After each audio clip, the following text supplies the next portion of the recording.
So when I told you earlier that I got promoted to sergeant pretty quickly, and the sergeant's that frontline supervisor, that sergeant should have a pretty close relationship with all the officers that are working under their command. Like I said, I had anywhere from 5 to 15 officers, so it's not difficult throughout a 10-hour shift to stop by and see each of those officers at a job and make some bonds, right? So I'm new. My senior guy did something, let's say flat out illegal. I'm not sure what to do. I'm going to the sergeant, and the sergeant's going to guide me through that.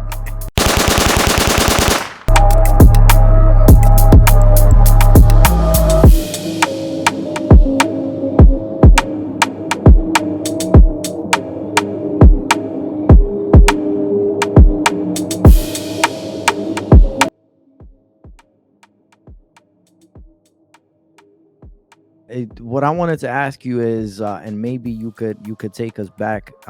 So you're a young officer. You just had this like crazy first day. Your testosterone is obviously all over the place. You have this badge. What is that feeling like? Do you feel like I'm a Superman? I'm a superior. Like these. Like what is that feeling like to have this sort of a authority over you? I can't say that I ever had like that kind of superior mentality.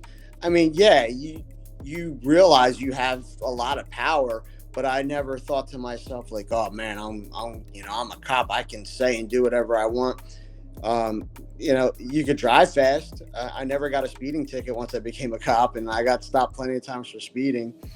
Um, can that happen? Yeah, definitely. I can see some people, particularly younger people, with that mentality of well, I got a badge now, I can do whatever I want. It never kind of crept up on me, um, but I could. So was it on the other hand a pride thing? Were you Oh, proud? hell yeah, yeah, 100%. And not only me, but my family and friends also. When I would go out with my friends, it wasn't, oh, here, meet my buddy Pete. It's meet my buddy Pete. He's a cop. He's a Yeah. cop, yeah. And then on top of it, like I was saying way back, there's city police work and there's suburban police work. Not to say that suburban police work isn't dangerous, but city police work has a little edge to it. So it's, oh, you're a cop, where? Trenton. Oh wow, Trenton. Oh man, you must see some good stuff. So yeah, there's definitely a lot of pride that goes along with it. We all seen the movie Colors, man. Let me tell you, to this day, not that that's 100% realistic, but one of the most realistic cop movies I've ever seen. Like, people are like, oh, Training Day is a great movie. Training Day is crap. That movie is so dumb, so unrealistic. Colors, there's a lot of realism in that movie, man. I am amazed going back and watching that now, that came out in 1987. There's a lot of realism in that movie. So okay, so you're you're starting out your career. You just had this horrendous experience, in my opinion, after encountering, a murder. Um, what does a day look like in an inner city police officer? And I think you mentioned that you work during the day hours, the day shifts. Now the city, again, like the neighbor. So you were in South Trenton, basically.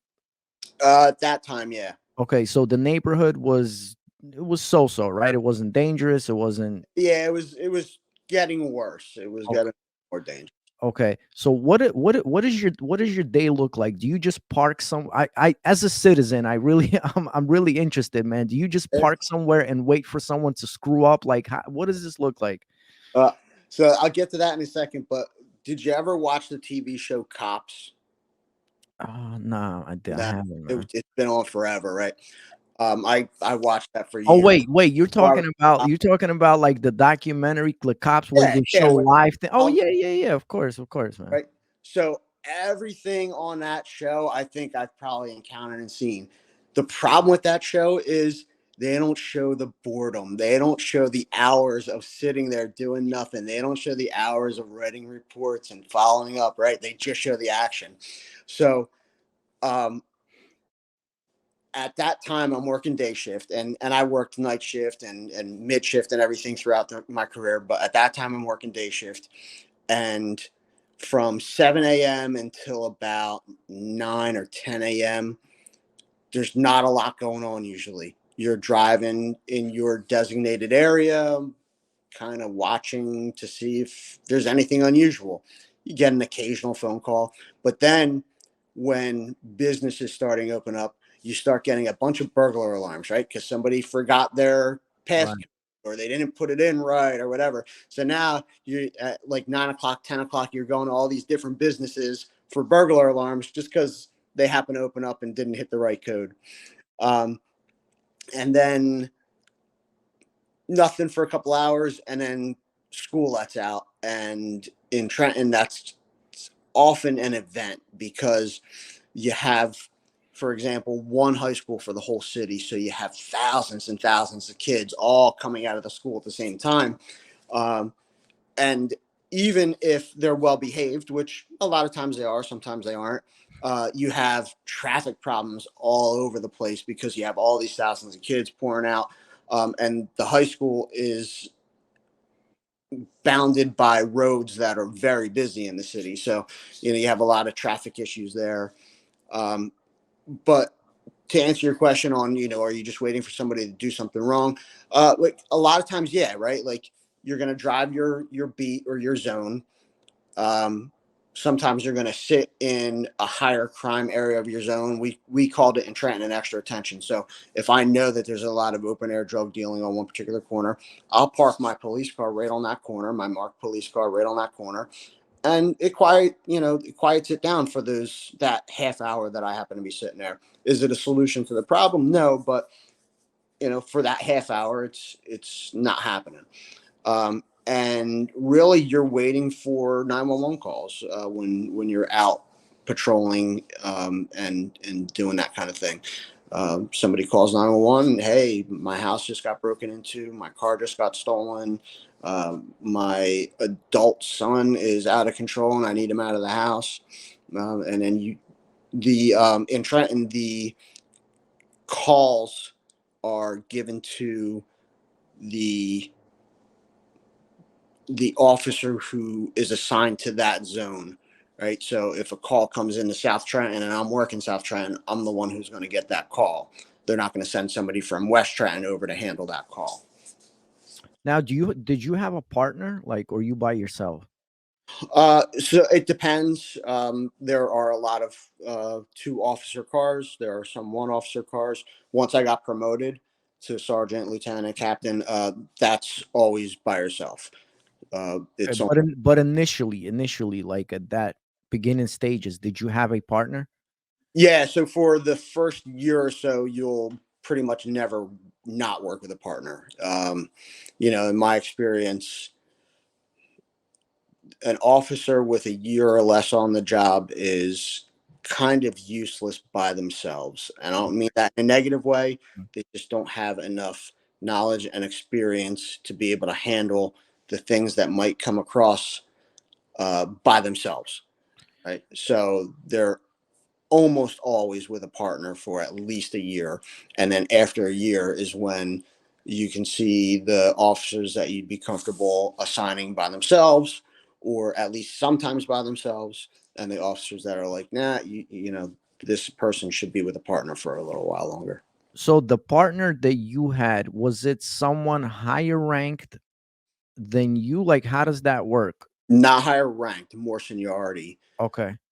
When you're brand new, right? Like, so my first year on the job, I never worked with somebody who had less than 2 or 3 or 4 years. And it was usually somebody with, 15, 20 years. So basically, they're looking out for the new officer. Yeah, yeah. So every department has what's called field training officers, and they are officers that the department recognizes as the ones who are willing to read the extra books and do the extra assignments, right? Not the officer who's just there to collect a paycheck and go home. So the department picks out these field training officers, and the new officers get assigned to work with that field training officer, right? So when on that first day when I was working with two cops, technically one of them was my field training officer. The other one was just his normal partner. So I'm being trained by the field training officer, and yeah, the other guy is helping, but my official training officer is the one officer, not both of them. Okay. Now, is this officer with a higher, with a more seniority, are they keeping you, like, are they looking out for you and keeping you accountable, or are you guys at this point bonding and it's more of a friendship? Like, what does that look like? Yeah, a little bit of both, right? I've heard and I've read about like LAPD, where for the first year it's almost as if you're still in the police academy. Like, the training officer has no respect for you and yells at you, and it's not like that in Trenton. Yeah, they're trying to keep you accountable, and trying to make you learn, but yeah, you're building bonds and building friendships, and trying to work out your personality with that personality, and um, figure out how you're going to move forward. Yeah, yeah, it's a little bit of both. What if you, I don't know if you encountered this, but within that year, when you have that someone with you with a bigger seniority, what if that person did something wrong? How would you deal with that sort of a situation? So when I told you earlier that I got promoted to sergeant pretty quickly, and the sergeant's that frontline supervisor, that sergeant should have a pretty close relationship with all the officers that are working under their command. Like I said, I had anywhere from 5 to 15 officers, so it's not difficult throughout a 10-hour shift to stop by and see each of those officers at a job and make some bonds, right? So I'm new. My senior guy did something, let's say flat out illegal. I'm not sure what to do. I'm going to the sergeant, and the sergeant's going to guide me through that. Have you ever encountered something like that? I cannot think of a time where I saw a cop do something illegal. Wow. Maybe against the rules, yeah.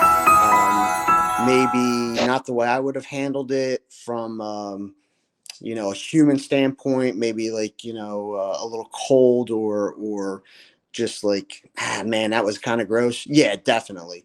But I can't think of a time where I saw a cop like steal something Being or out of hand that way, right? yeah, yeah, yep. So let's say you did see something, and let's say you went to your sergeant and the other police officers in your department found out. Are you considered a snitch now in the department? How does this work? Like, because obviously again, you're human beings, you're forming this sort of a little community within your you Yep. know. I can only think of an experience, and this actually reminded me of some illegality that did happen in the department. It's just not something I personally witnessed. There was somebody, a cop, who was buying stolen DVD players, and this is when DVD players were just coming on the market, just getting hot. So he's buying stolen DVD players and reselling them at local flea markets, but then starts reselling them to other cops. So our internal affairs gets word of this. They start an investigation, and they grab a couple of the cops who bought these stolen DVD players and told them, "Look, if you don't tell us where you got these, tell us the whole story, we're going to charge you with receiving stolen property." So that group of cops who bought the stolen DVD players ended up telling on the cop who was selling the stolen DVD players. Um, and the cops who bought them ended up facing internal discipline, right? And they didn't lose their jobs, but they were all disciplined internally with extended suspensions, unpaid suspensions. And the cop who was selling them was ultimately fired. I don't remember if he was charged criminally or not, but he was fired from the police department. Some of the friends of the cop who got fired didn't look fondly on the cops who told on him. Mm. But was it a department wide? Oh, that's a rat. Let's not talk to him. Yeah. No, I didn't see that. It was more of Okay. a friendship thing than a cop thing. If you were friends with the guy who got fired, you were mad at the other cops. If you were friends with the cops who kept their jobs, I got it. well, he was selling stolen things anyway. So it was more of a personal human thing than a cop thing.